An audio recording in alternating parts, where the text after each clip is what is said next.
Hello everyone, today we will see our topic number 6, defining the material properties in ANSYS Workbench. So in this section we will launch the ANSYS Workbench and then load the archive project file. So we'll see all these steps in a practical way on the software. So just open the software and select one of the project. I will select this model project and I will drop it here, drag and drop it here.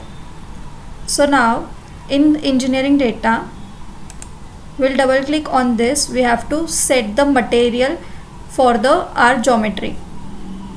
So we'll double click on this. So it will automatically open the one tab for setting the engineering materials. So the default material for the ANSYS Workbench is the structural steel. As you can see here, these are the properties of the structural steel of the default material. The density they have given 7850, the Young's modulus. We can also edit the properties for setting the another material.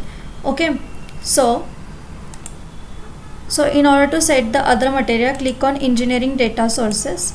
So it will open the another tab for the material selection. As you can see, AS, structural steel, water, liquid, all the materials that they have given.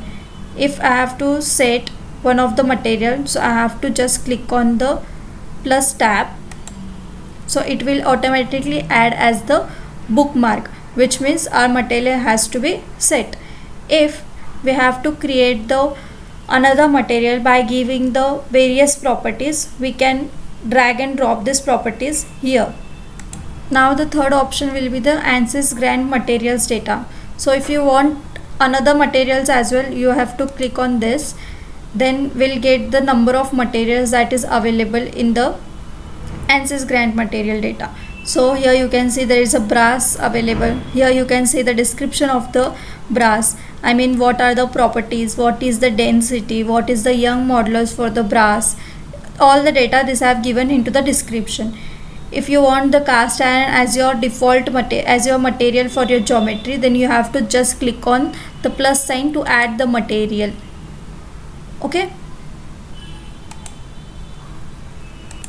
Now here you can see the bookmark is added. The bookmark is added, which means our material has to be added into our geometry. Now we'll again go back to our project.